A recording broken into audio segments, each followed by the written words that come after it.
Have you ever wondered what drove Homo sapiens to abandon the nomadic instincts they had honed over 290,000 years, only to suddenly stop, build solid stone walls, and imprison themselves within?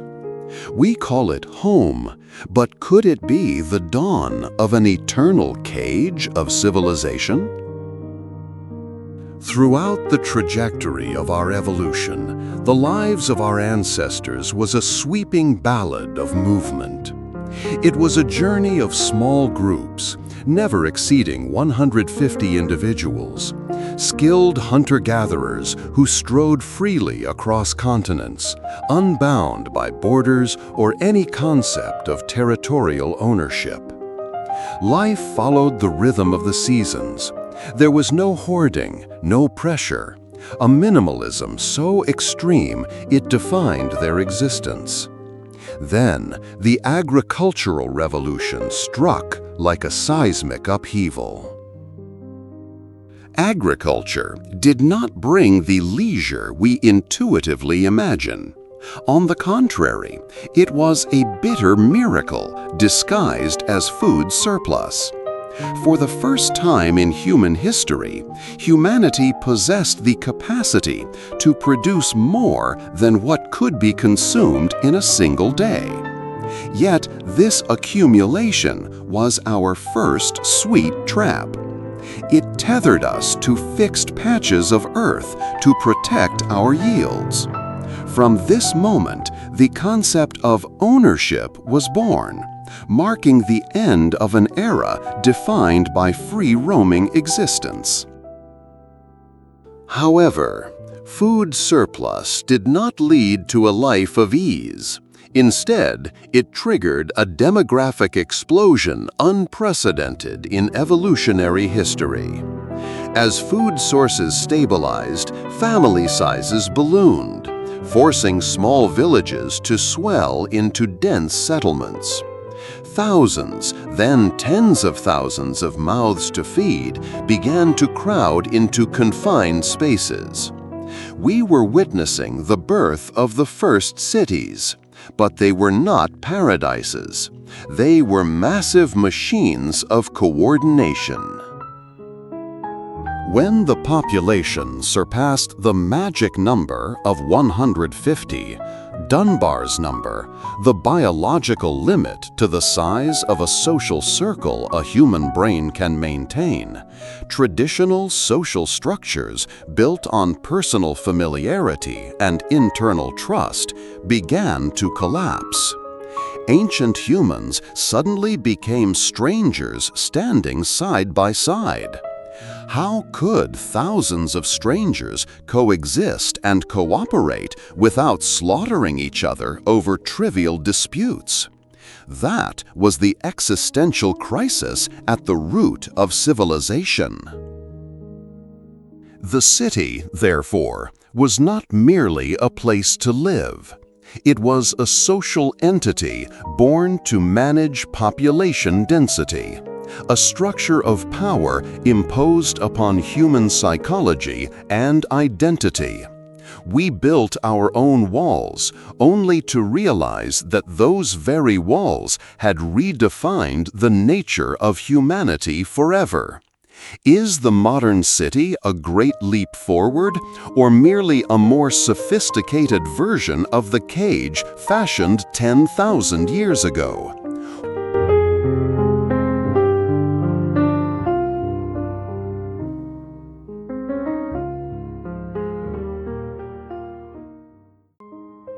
Imagine a dawn 10,000 years ago, when the footprints of Homo sapiens began to sink deep and settle into the mud of Mesopotamia or the valley of the Nile. We had spent nearly 290,000 years wandering freely across vast plains, living the lives of nomadic hunter-gatherers with the sky as our roof and a horizon without limits. But then, suddenly, humanity decided to stop. They began firing clay into bricks, stacking stone upon stone, and raising towering walls to enclose themselves.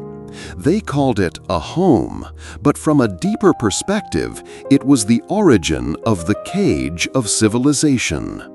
Why did we imprison ourselves within such rigid structures? The answer lies not in comfort, but in a paradoxical turning point for survival.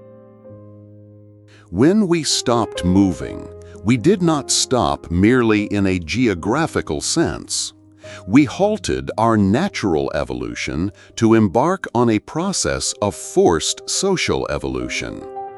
To the modern eye, the first city might appear as a modest cluster of dwellings. Yet, viewed through the lens of evolutionary history, it was the most primitive of algorithmic coordination machines, a massive administrative system birthed to resolve the population explosion triggered by the agricultural revolution. In the small bands of the hunter-gatherer era, humans interacted through familiarity, intuition, and direct eye contact. Every conflict could be resolved through empathy or the simple dissolution of the group. But the city shattered that equilibrium. Once thousands of people were packed into a finite space, personal acquaintance became impossible. We were forced to interact with strangers through impersonal rules, through general laws established by those in power, and eventually through codes carved into stone stelae. The massive crowds in nascent urban centers created a poignant evolutionary irony. This concentration of population generated a surplus of agricultural food, but it also created new imperatives for survival. Not everyone could be a farmer, nor did everyone need to know how to hunt. Social inequality took root at that very moment, as one group gained control over reserves while others were compelled to perform specialized labor in exchange for their existence. This was the inevitable birth of the division of labor, a grand but ruthless social invention.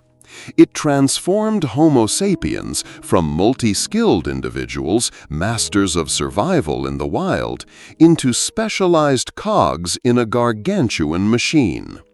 A potter, from dawn to dusk, knew only how to create vessels, losing the ability to forage from the environment. A soldier knew only how to defend the city wall, losing the ability to navigate the deep forest.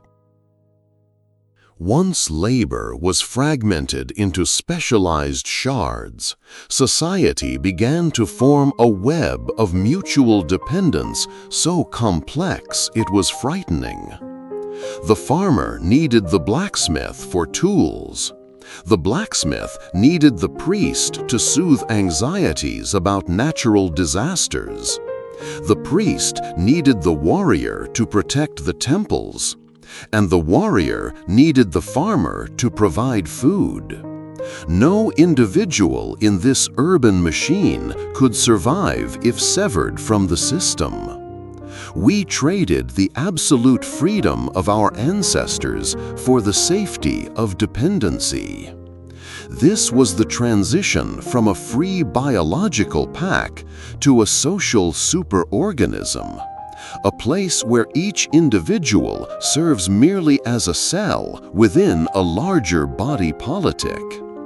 The city was no longer a place to dwell. It became a mandatory entity, an invisible machine constantly screaming for the sacrifice of individual autonomy to maintain the survival of the collective. Looking back at human history through the lens of state formation and class stratification, the city stands as the most effective tool for managing inequality. Within those walls, the voice of the individual is swallowed by the echo of the masses. The division of labor did more than change human hands. It altered our psychological structure and our very identity. We no longer define ourselves as free humans, but as members of a community, as executors of a function. The success of the city is measured by its capacity to hoard and control, and the price paid is the alienation of the human spirit. People began to live by the rhythm of seasons, the commands of those in charge, and the laws of new social institutions. The deeper we examine this process, the clearer it becomes that the weight of tens of thousands of years of history presses upon the shoulders of modern humanity. Today, with our skyscrapers and digital algorithms, we are essentially still living in cages built in antiquity. The stone city walls have been replaced by the virtual walls of culture, economy, and law. Our mutual dependence has reached a peak where if one link in the global supply chain snaps, millions fall into crisis. We remain cogs in a massive coordination machine, still struggling with the question of freedom in the heart of the metropolis. And the city, expanding at an uncontrollable pace, is gradually pushing its limits towards a breaking point. When the number of humans in ancient cities surpassed the threshold that oral tradition could manage, when the leader's voice was no longer sufficient to convey commands, and when our biological brains hit their storage limits, a crisis erupted. That system, that social coordination machine, eventually reached its threshold of endurance. Information no longer flowed as it once had, and the limits of the human brain in managing thousands of strangers created a desperate need. Faced with the chaos of numbers, harvests, and promises, humanity was forced to invent a new kind of tool. A tool that could store data outside the body. A tool that could record commands without a voice. A tool that could hack the biological limits of the brain to sustain the existence of the social superorganism. That was the moment humanity stood at the threshold of the most primal information revolution. The deadlock of the city system was not an end, but a springboard for us to reach a new pinnacle of intellect. Have you ever wondered if today's city is a more sophisticated version of that 10,000-year-old cage? Are we truly living in freedom? Or are we merely cogs lubricated by the comforts of technology? Share your perspective on this historical trade-off. And don't forget to subscribe so you won't miss the next chapter, where we will explore how humans transcended the limits of the brain through the invention of writing, thereby redefining the entire future of Homo sapiens within the machine called civilization. Where do we stand on this long, arduous journey? And what is the exit for cells that are becoming increasingly complex within an expanding, unstoppable superorganism? The answer lies ahead.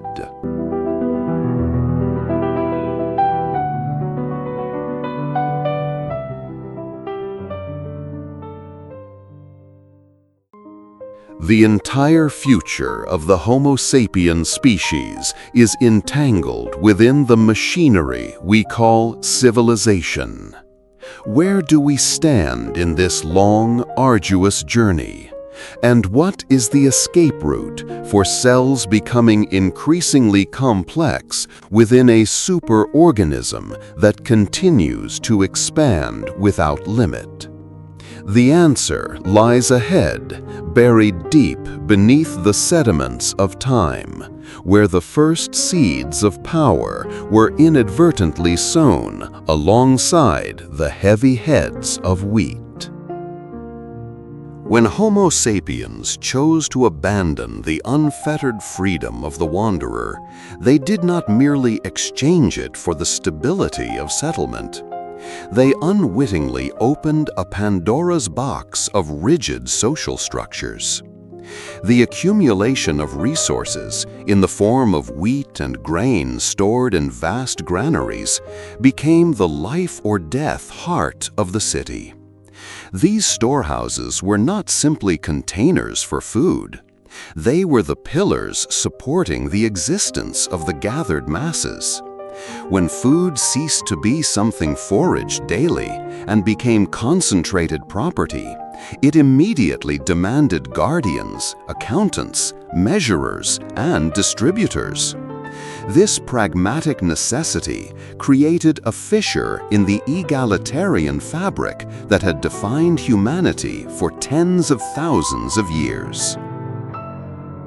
The first individuals entrusted with managing those primitive grain reserves, the counters of seeds, the holders of the keys to survival, quickly realized a harsh truth. Power no longer resided in the physical strength of the hunter, but in the authority to regulate life itself. These stewards of survival transformed from community servants into an elite class.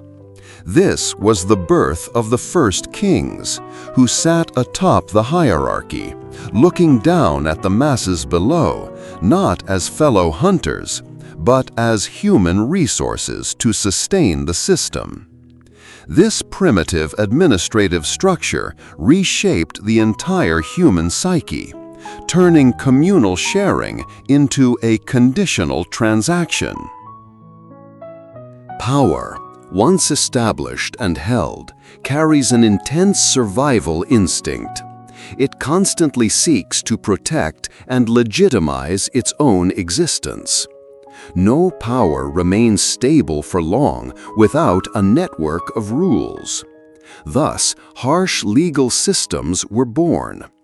These ancient codes, etched into stone or pressed into clay, were not created to protect human freedom or dignity, concepts that held no place in the consciousness of that era, but were birthed to maintain order, protect the property of the elite, and prevent the hierarchy from collapsing under the wrath of the starving masses. The advent of law and the formal ruling class drove a deep wedge between human beings.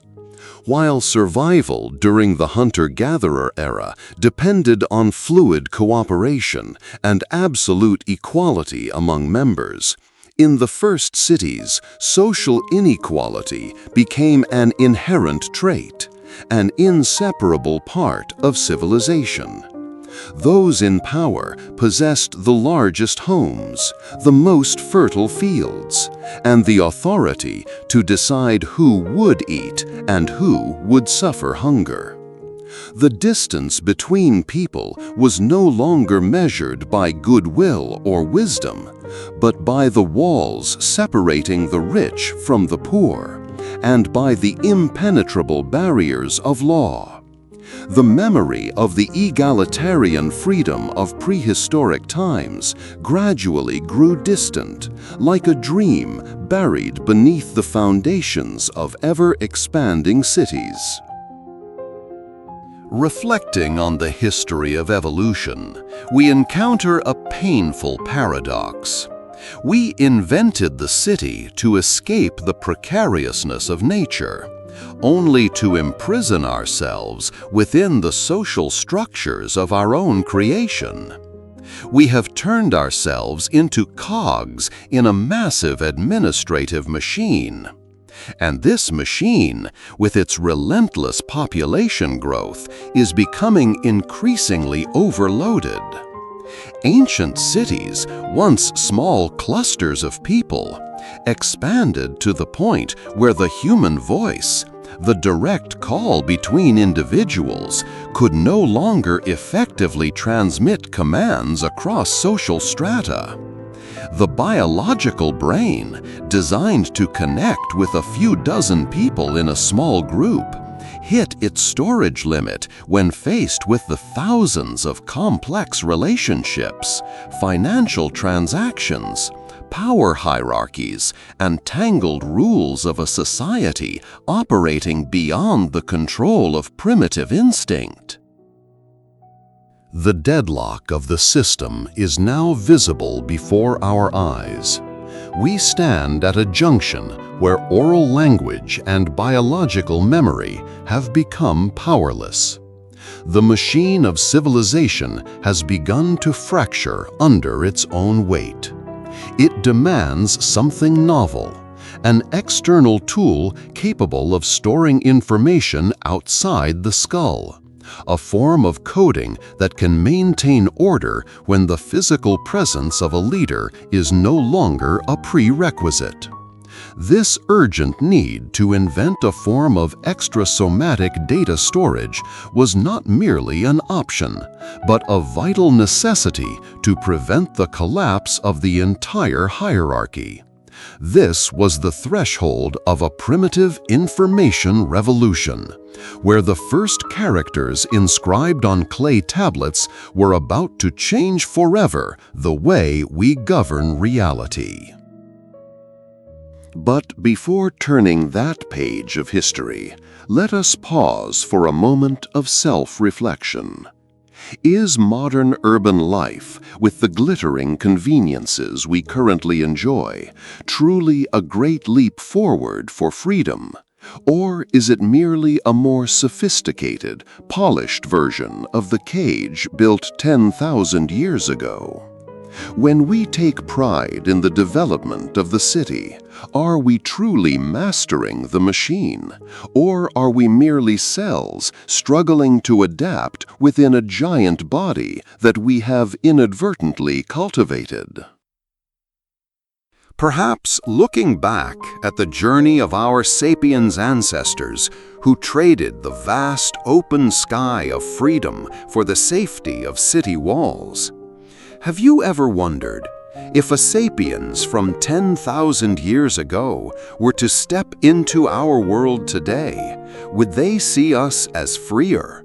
Or would they be horrified by the fact that we are still diligently building walls, though they are no longer made of stone, but of laws, algorithms, and the invisible threads of social obligation? Let these questions stir your curiosity. Our journey does not stop here. The story of how humanity sought to hack the limits of the brain, invented writing, and established the first information empires awaits discovery. Subscribe for notifications so you do not miss the next chapter of this human odyssey, where we will decode how humanity used language and symbols to bend reality, creating myths that lead millions to follow a single path. The truth about how civilization has reshaped our minds, from free hunters into denizens of complex systems, will soon be revealed. What is the next turning point? Let us prepare for a journey deeper into the consciousness of our species.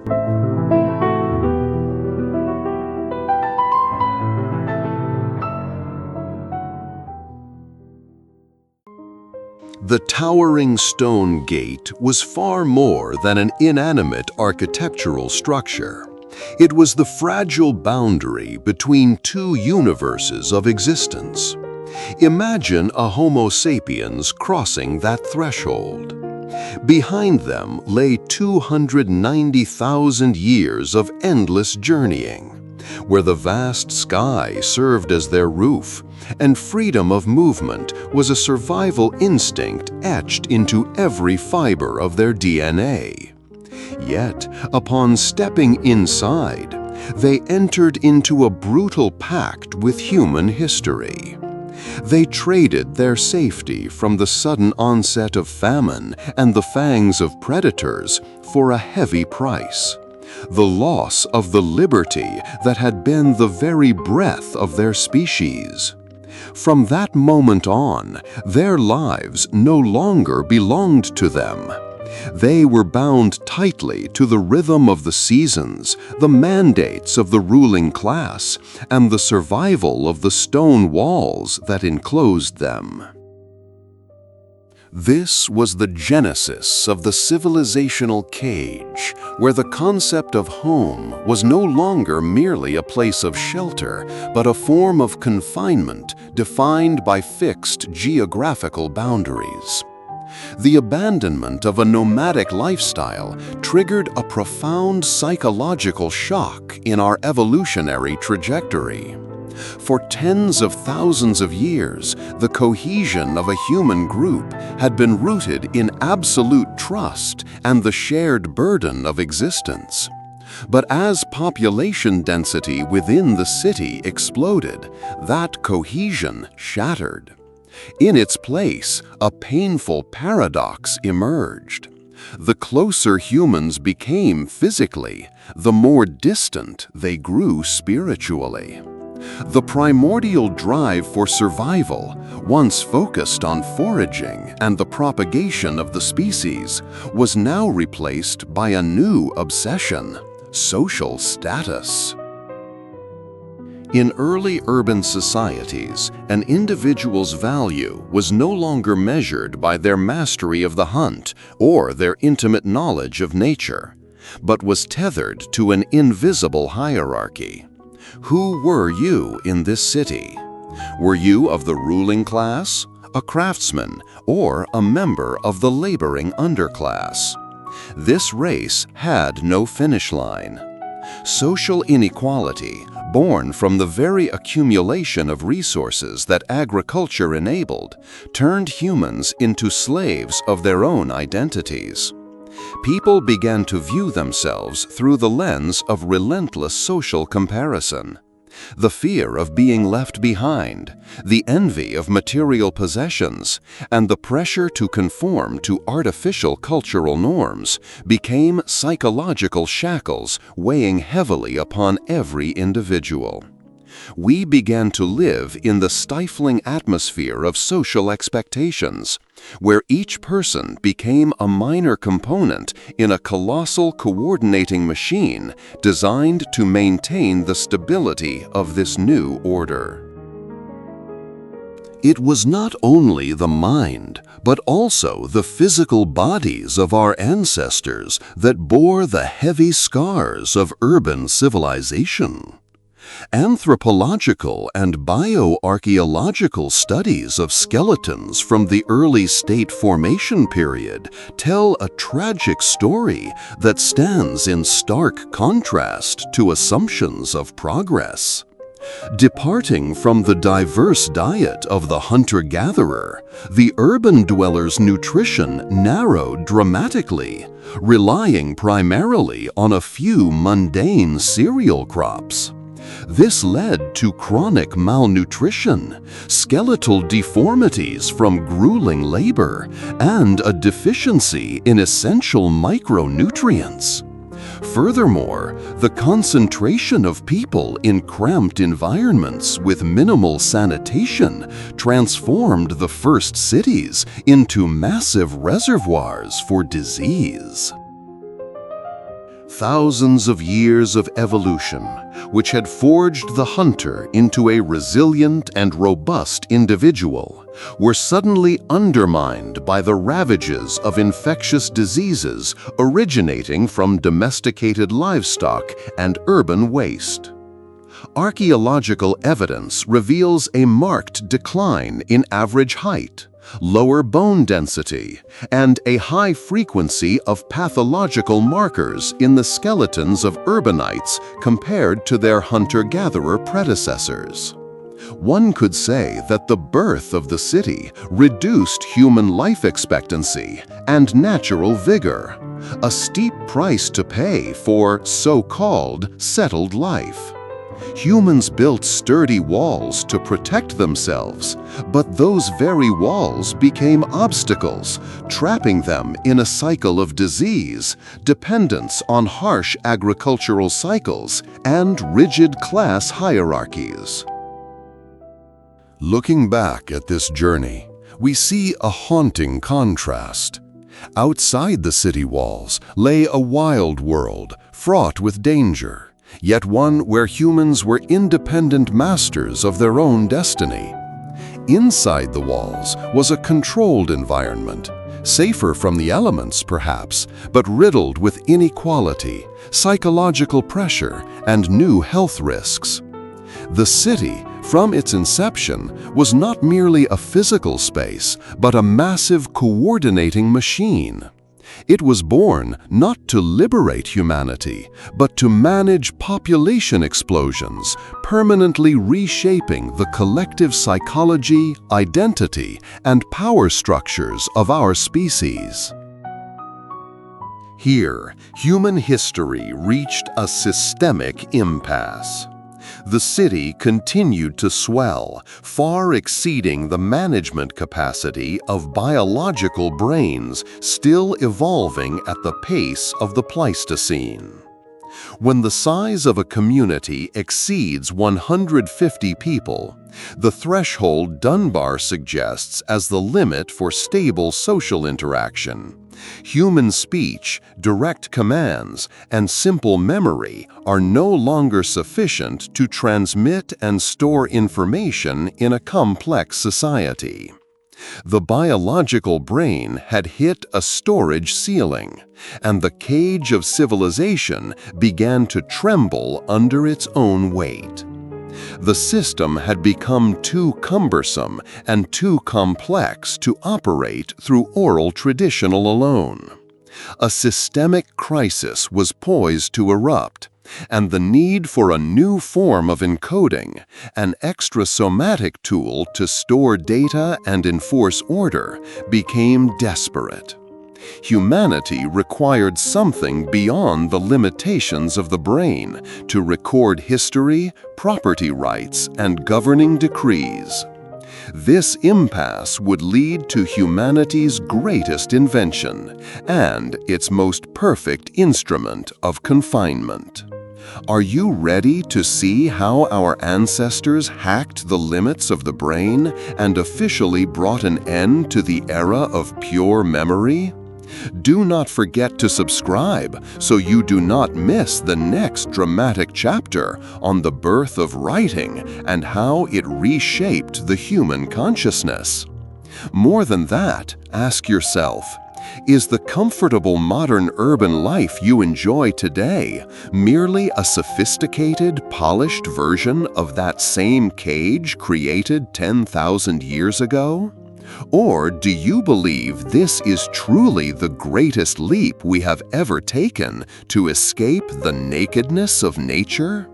Share your reflections, for those very answers will help us better understand the invisible chains that connect the distant past to our own present.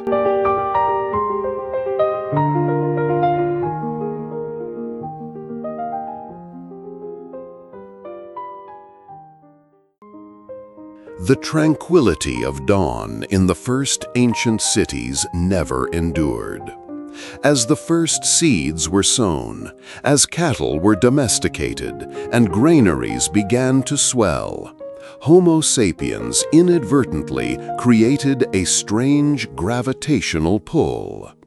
A new form of energy emerged, an accumulation of material wealth that had never existed during the hundreds of thousands of years spent wandering the wild grasslands. In human history, this newfound wealth was not merely a means of survival. It was a massive magnet. And like all magnets, it did not only attract resources, it drew the predatory gaze of those lurking in the shadows. Consider those first cities, oases of stability hemmed in by massive, thick-set walls. Within those fortifications lay an entirely different world. There, humanity stored tons of wheat and barley, hoarded blades of cold bronze, and gathered precious ornaments. To the nomadic tribes still roaming beyond the gates, this accumulation appeared as a miracle, or worse, an irresistible prize. The towering walls that Homo sapiens erected to protect their property became, in essence, a provocation to the outside world. The division between the inside and the outside of the city transformed into a boundary of conflict. Our evolutionary history was written not only in the invention of agricultural tools, but in the bite of the spear and the brutality of the siege. Yet, the threat did not stem solely from wandering strangers. A harsher reality began to manifest within the immediate vicinity. As city populations surged, the inescapable laws of biology dictated that the demand for resources would eventually outstrip the capacity of the surrounding land. Forests were cleared for fields. Rivers were diverted for irrigation. As cities sprouted like mushrooms after rain, their spheres of resource extraction began to collide. A stretch of river, a fertile valley, or a patch of grazing land became a flashpoint for intense dispute. The struggle for survival, once the domain of individuals or small tribes, was now elevated into organized warfare on a scale unprecedented in human history. Warfare, at this juncture, shed the skin of sporadic skirmishes.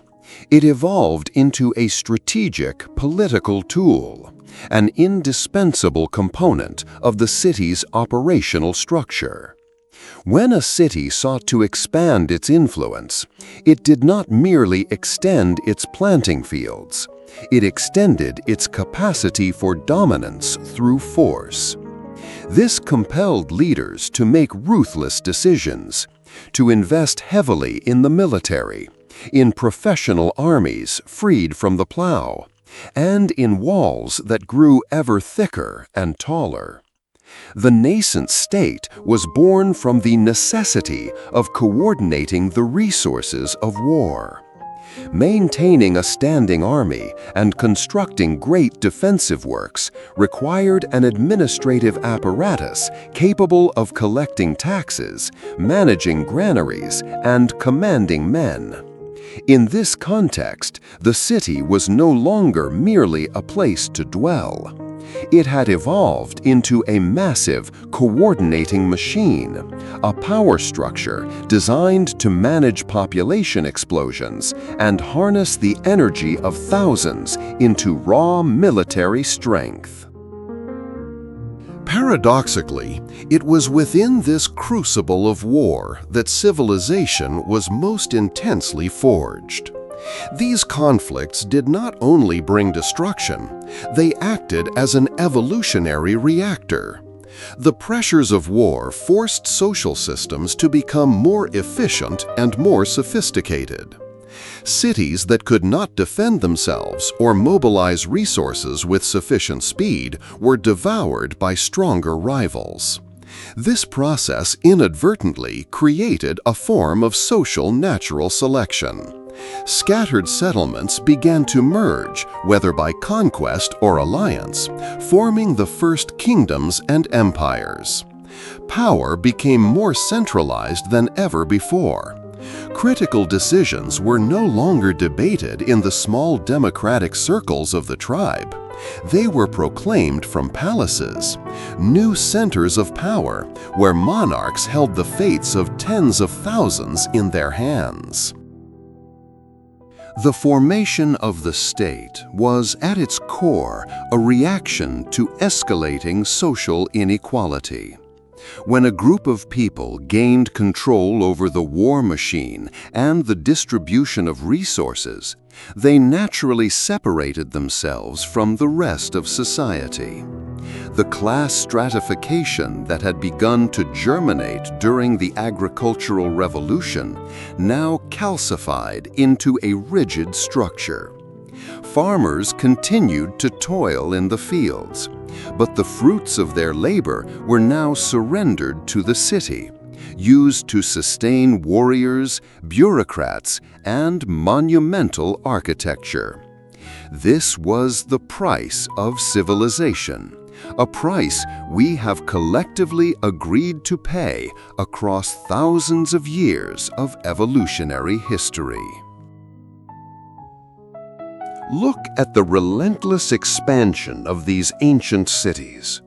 At a certain threshold, the population density became so great, and the complexity of transactions and military orders so dense, that the human voice, our biological brain, could no longer suffice to convey or remember it all. Kings, generals, and grain store administrators began to feel the limits of their own minds. They could not possibly remember how many sacks of grain had been taxed, how many soldiers were guarding the ramparts, or the laws promulgated years prior. The system was approaching an impasse, a threshold of collapse, in the absence of a new breakthrough.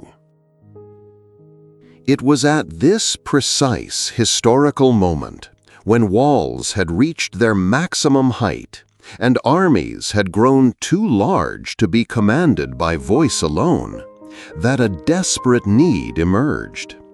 It was a need to transcend the limitations of the body, to break free from the reliance on fragile human memory.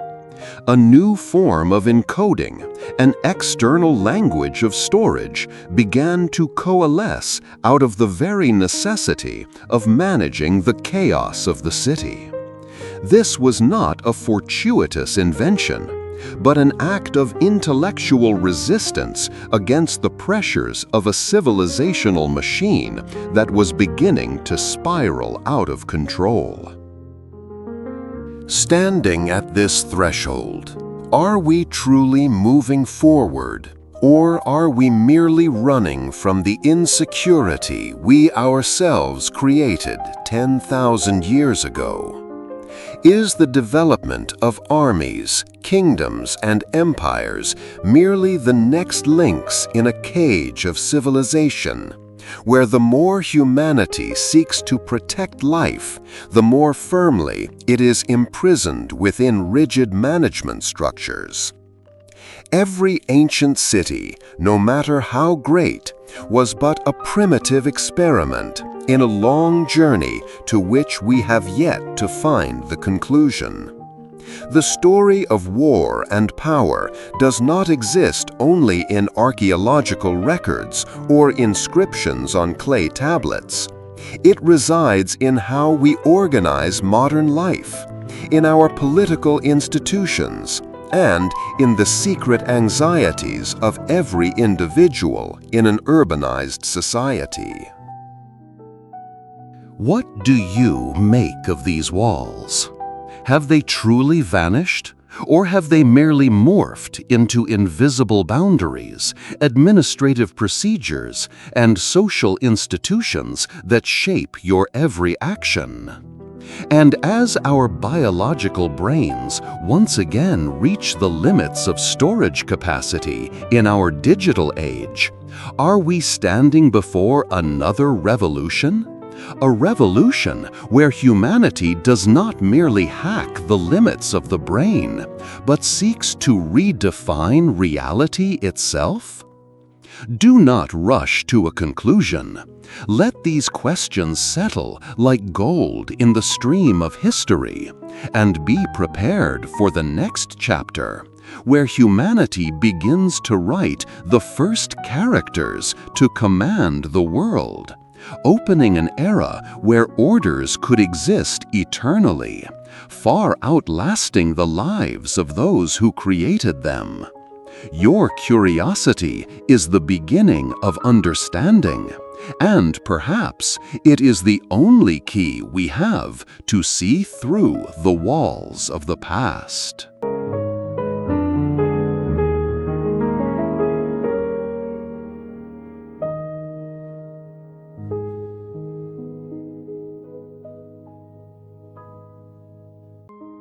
When Homo sapiens abandoned their nomadic existence to congregate in the first cities, they inadvertently entered a game whose scale far exceeded the computational capacity of their biological brains. Thousands of years of evolution had refined the human intellect to decipher natural cues, to memorize hunting trails, and to recognize faces within small groups of a few dozen individuals. Yet, as these settlements ballooned into complex economic and political hubs, where tens of thousands of transactions, treaties, taxes, and mandates overlapped, an immense pressure was placed upon a nervous system already reaching its threshold. Language, the ultimate weapon that once bound tribes together through stories by the campfire, suddenly became fragile and easily distorted by the torrent of data flowing through a burgeoning empire. Kings, despite holding supreme power, stood utterly helpless before ledgers of debt stretching across generations. Relying solely on memory, laws became ambiguous, tax obligations faded into oblivion, and justice became a luxury. The city was no longer a safe haven. It threatened to consume its creators through the sheer chaos of information. The operational system of civilization stood on the precipice of collapse, crushed by the very weight of data it could not store. It was a moment of profound existential impasse, where biological thought had hit a wall. To survive, Homo sapiens were compelled to perform the greatest evolutionary leap since the mastery of fire, the invention of a new source code to externalize memory beyond the body. This was the genesis of writing. Humans began to entrust reality to clay tablets, bones, and papyrus scrolls, creating immortal records, detached from the constraints of the brain, to reach toward an eternal era of information. And so, are the flourishing metropolises of today merely more sophisticated versions of the cage constructed 10,000 years ago? Are we truly the masters of technology? Or have we become unconscious links in an operational system too vast for the human mind to ever fully comprehend?